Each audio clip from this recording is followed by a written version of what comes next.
There is exactly one insect on Earth that nobody wants to kill. We swat flies without thinking. We run from wasps. We flatten spiders with a shoe and feel nothing about it. But this one we set gently on a fingertip and make a wish. Children adores it. Gardeners celebrate when it shows up. It is, as far as the human race is concerned, the friendliest bug alive. It is also a poison-bleeding cannibal that hunts in the thousands and was once shipped across an ocean as a living weapon. Meet the ladybug, the cutest thing in your garden and quietly one of the most efficient predators in it. By the end of this, you will understand why Ladybug is the best marketing campaign in the history of insects, and why the animal behind it never agreed to a word of it. Start with the thing we get most wrong. We think the red is pretty. It is not pretty. It is a threat. That red shell with the black dots is a signal biologists call aposematism, which is a long word for a very short message. I am poison, and eating me is a mistake you will make exactly once. A young bird tries one, tastes the chemicals, and remembers that color for the rest of its life. So the cheerful little dome we tie to luck and summer is, to every predator in the garden, a flashing hazard label. And while we are here, the dots do not tell you its age. That myth refuses to die. The number of spots tells you the species, and nothing else. A ladybug is not counting birthdays. It is advertising. Now turn the camera around and look at it from the other side. From the point of view of the aphid. To an aphid, the ladybug is not cute. It is the end of the world with legs. A single ladybug eats around 5,000 aphids in its lifetime, roughly 50 a day, every day, working through a soft green herd that cannot run and cannot fight back. It does not stalk, it grazes. It walks into a colony of living animals and eats them one after another, like a man working down a plate. It is a wolf the size of a lentil, and to the things it hunts, it is the most terrifying animal that exists. And the aphid is not a soft target by accident. It is the fastest breeding pest in your garden, because an aphid is born already pregnant. The young inside it are already carrying young of their own, generation stacked inside generation like a set of Russian dolls, and most of them are clones.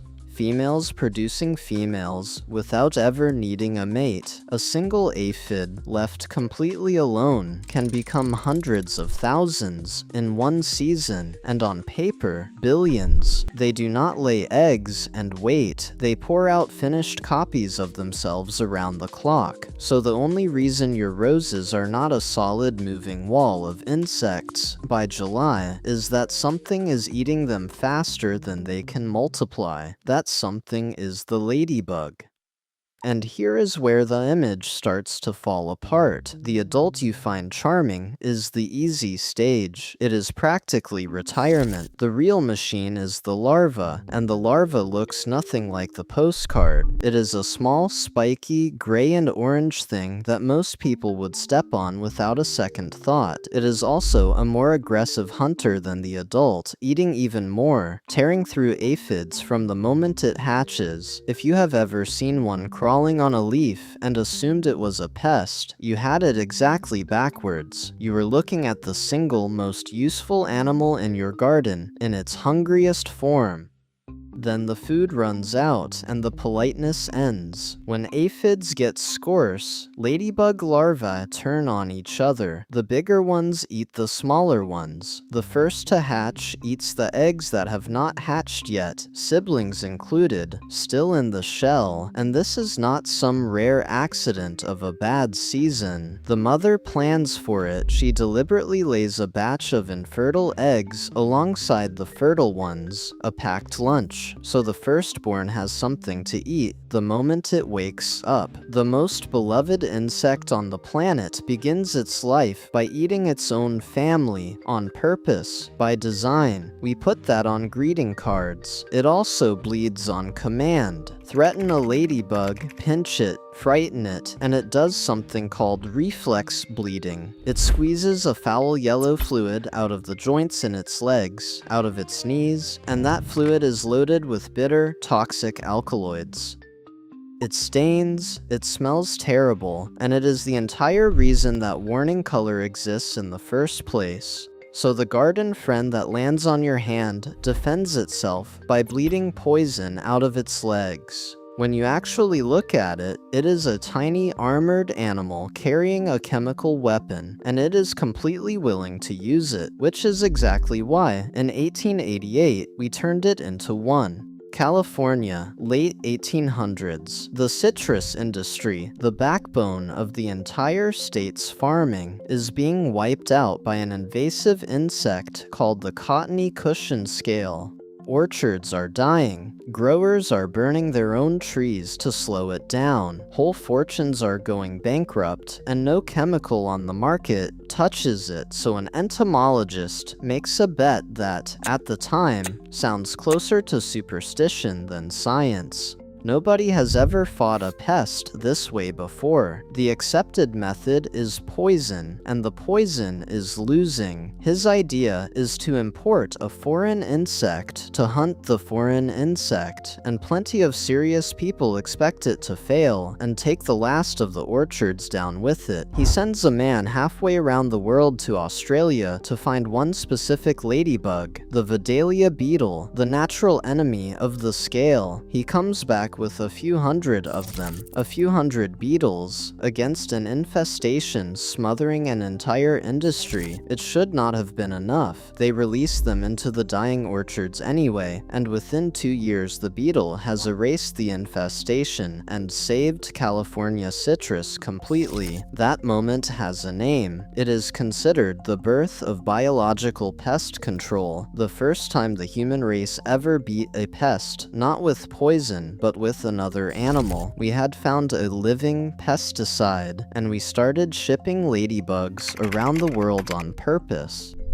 And then the way we always do, we overdid it. One of the species we spread so eagerly is the harlequin ladybug, and it turned out to be very good at its job and very bad at staying in its lane. It outcompetes the native ladybugs. It eats their young. Every autumn, it pours into houses by the thousands, looking for somewhere warm, and when you disturb it, it reflex bleeds that yellow toxin all over the walls. We went looking for a hero, found one, mass-produced it, and accidentally built an invasive species that bullies the locals and moves into the attic.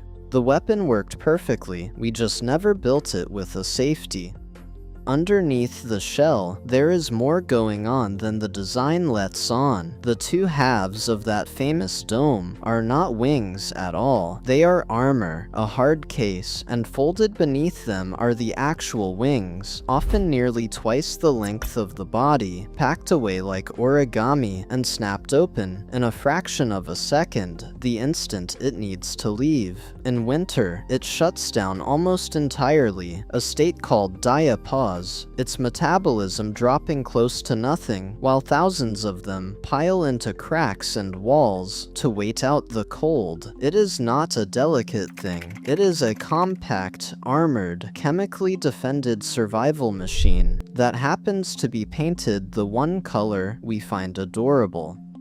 And that is the real twist, the one the cuteness was hiding the whole time. Strip away the luck and the wishes and the greeting cards, and what is left is essential. Without this poison-bleeding cannibal patrolling the plants, aphids breed unchecked, and unchecked aphids strip crops and gardens down to bare stems. The bug we love for all the wrong reasons is doing one of the most important jobs in the natural world, for free, with no idea we are even watching. We did not fall for it because it is sweet. We fell for it because it is a relentless, efficient, merciless killer that happens to be on our side. So, the next time one lands on your hand, go ahead, make your wish. Just remember, you are making it on an animal that bleeds poison from its knees, hunts in the thousands, and ate its own siblings before it ever learned to fly. It was never gentle, it was just wearing the right colors. If you want more animals that turn out to be far worse than they look, subscribe. There is no shortage of them.